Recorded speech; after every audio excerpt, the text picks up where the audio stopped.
എന്താ ഞാൻ വേണ്ടത്? സർ, ഞാനൊന്ന് ശാലിനി മാഡത്തെ വിളിച്ചു നോക്കട്ടെ. വേണ്ടെന്ന് വേണം.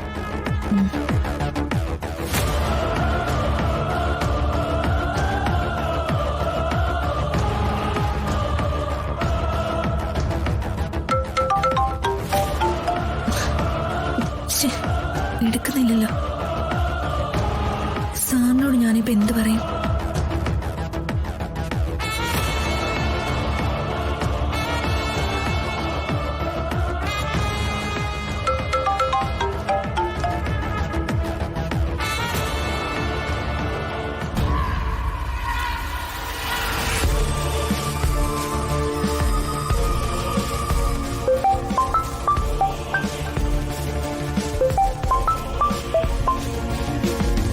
ഞാൻ എന്താ വേണ്ടത്?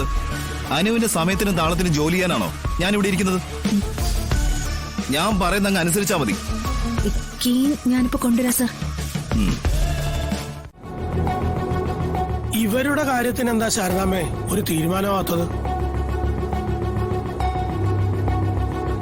ശാരികയുടേത് കോടതിയിൽ തീരുമാനം ഉണ്ടാവുമെന്ന് വെക്കാം.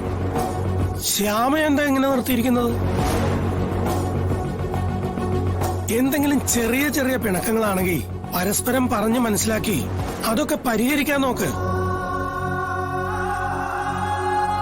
സൂചിക്കെടുക്കാൻ കഴിയുന്നത് പിന്നെ തൂമ്പാക്കെടുക്കാൻ നോക്കിയാലും കഴിഞ്ഞെന്ന് വരില്ല. എന്തു പറയാനാ സാറേ, ഇവരുടെ മനസ്സിനകത്ത് കയറിയിരുന്ന് കാര്യങ്ങൾ പറഞ്ഞു ചെയ്യിപ്പിക്കാൻ പറ്റില്ലല്ലോ. ഇപ്പോ ശ്യാമയ്ക്ക് അവിടെ തിരിച്ചു കയറാൻ പറ്റുന്ന ഒരു സാഹചര്യം വന്നിട്ടുണ്ട്. അറിഞ്ഞത് നമ്മുടെ മനസ്സിരുന്നാ മതി. രോഹിത്തിന് എവിടെ നിന്നോ നന്നായിട്ട് അടി കിട്ടിയെന്നാ ഞാൻ കേട്ടത്. അയ്യോ, അടിയോ? എവിടുന്ന്? ഏതോ മില്ലിന്ന കാശ് വാങ്ങിക്കാനായിട്ട് പോയപ്പോ അവര് നന്നായിട്ട് പെരുമാറിയെന്ന് അറിഞ്ഞത്. ഈശ്വര, എന്തായാലും പിന്നെ വിഷ്ണു അവരോട് ചോദിക്കാൻ പോയെന്നോ നന്നായിട്ട് അവർക്ക് തിരിച്ചു കൊടുത്തു എന്നൊക്കെ പറയുന്ന കേട്ടു. ഇതിൽ എത്രത്തോളം സത്യം ഉണ്ടെന്നൊക്കെ നേരിട്ട് ചെന്ന് കണ്ടറിഞ്ഞാലേ ബോധ്യപ്പെടാനൊക്കൂ.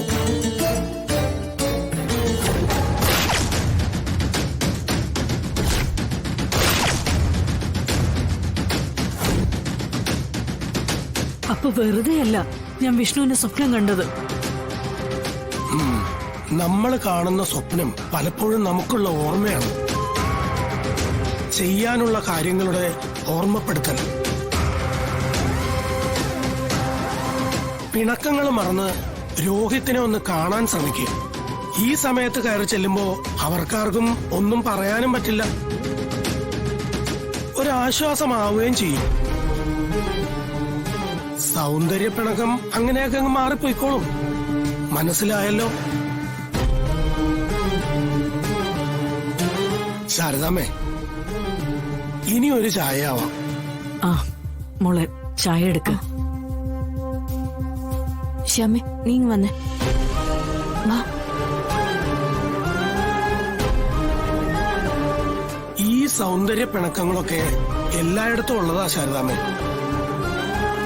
എത്ര പൊരുത്തം നോക്കി കല്യാണം നടത്തിയാലും അല്ലറ ചില്ലറ പൊട്ടലും ചീറ്റലൊക്കെ ഉണ്ടാവുമല്ലോ. അല്ല, അതൊക്കെ കൂടി ചേർന്നാണല്ലോ നമ്മുടെ ഈ ജീവിതം. ഇപ്പൊ എങ്ങനെയുണ്ട്? ഞാൻ പറഞ്ഞ അച്ചിട്ടായില്ലേ? ഭാമേ, രോഹിത് അല്ല വിഷ്ണു. വിഷ്ണുവിനെ പോലെ ആവില്ല രോഹിത്. അവൻ കൂട്ടിയാ കൂടില്ലെന്നൊക്കെ ഞാൻ പറഞ്ഞല്ലേ. എന്നിട്ടിപ്പോ എന്തായി? അടിയും കൊണ്ടൊന്ന് കിടക്കുക. എന്റെ ഭാമേ, അവനെ പോലൊരു പാവത്തിനെ കൊണ്ട് തല്ലുകൊള്ളിച്ചപ്പോ നിനക്ക് തൃപ്തിയായല്ലോ. എന്റെ രാഘവേട്ട, നിങ്ങൾ ഇങ്ങനെയൊന്നും പറയാതെ. ഇങ്ങനെയൊക്കെ വരുമെന്ന് ഓർത്താണോ നമ്മൾ ഓരോന്നൊക്കെ ചെയ്യുന്നേ? പിന്നെ ഏതൊരു തൊഴിലും പരിചയമായി വരാൻ കുറച്ചു കാലതാമസം എടുക്കുമല്ലോ. അവനെ അപ്പോ നീ പിന്നെ തല്ലുകൊള്ളികൾ പരിപാടിയല്ലേ? വിഷ്ണുവിന്റെ കൈക്കരുത്തിന്റെയും മനക്കെട്ടിയുടെയും തന്റെ അടുത്തിന്റെയും പുറത്താ വാങ്ങിക്കുന്നവർക്ക് കൃത്യമായിട്ട് പലിശക്കാശ് തരുന്നതേ. അല്ലാതെ സത്യഭാമയുടെ മഹത്വം കൊണ്ടൊന്നുമല്ല. അത് നീ ആദ്യം മനസ്സിലാക്ക്. നീ അയക്കുന്നത് ആരായാലും അവരുടെ കയ്യിൽ വാങ്ങിക്കുന്നവർ പണം കൊടുത്തോളും. എന്ന നിന്റെ ഈ അതിര് കവിഞ്ഞുള്ള ആത്മവിശ്വാസം ഉണ്ടല്ലോ, അത് നിന്റെ മനസ്സിൽ നിന്ന് ആദ്യം എടുത്ത് മാറ്റിക്കളാ. ഒരാളില്ലെങ്കിൽ മറ്റൊരാൾ, അത്രമാത്രം ഞാൻ ചിന്തിച്ചുള്ളൂ. അതെ, അത് നിന്റെ കീഴിൽ കണക്കെഴുതിരിക്കുന്ന ആളാണ് ഓക്കെ. അല്ലെങ്കിൽ നമ്മുടെ പറമ്പിൽ പണിയെടുക്കുന്ന ആ രാമനില്ലേ, അല്ലെങ്കിൽ രാമന്റെ സ്ഥാനത്ത് മറ്റൊരാള്. പക്ഷേ അതുപോലൊന്നും അല്ല ഈ പണിയെ. ഈ ജോലിക്ക് പ്രത്യേകിച്ച് മെരുക്കവും കഴിവും ഒക്കെ വേണമെന്ന് ഞാൻ പറഞ്ഞുള്ളൂ. അത് നമ്മുടെ രോഹിത്തിനില്ലെന്നാ ഞാൻ പറഞ്ഞത്. ഇതിപ്പോ സംഭവിക്കാനുള്ളതൊക്കെ സംഭവിച്ചില്ലേ, ഇനി പറഞ്ഞിട്ട് എന്താ കാര്യം? കാര്യമുണ്ട് ഭാമേ, നീ ഒരിടങ്ങ് മാറിപ്പോയെന്നേ. എല്ലാം വെട്ടുപിടിക്കാനുള്ള പരക്കം പാച്ചില് നീ പലതും കാണുന്നില്ല. ഇല്ല. അതെ, നീ ഒരു കാര്യം ഓർക്കണം. പണത്തിനായുള്ള നിന്റെ പരക്കം പാച്ചി തുടങ്ങിയ തൊട്ടു പിന്നാലെ ഒരു പെണ്ണ് ഈ വീട്ടിൽ നിന്ന് ഇറങ്ങി പോയിട്ടുണ്ട്. അതൊരു അശുഭസൂചകമായ കാര്യം തന്നെ. വരാനിരിക്കുന്ന ഏതോ ഒരു വലിയ ആപത്തിന്റെ സൂചന.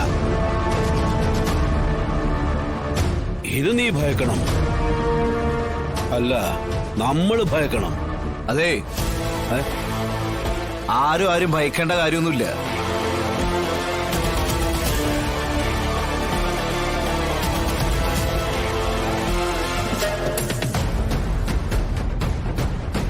ഇന്ന് നമ്മൾ ഈ കാണുന്നതൊക്കെ ഉണ്ടാക്കിയത് പലിശ പണം കൊണ്ട് തന്നെയാ.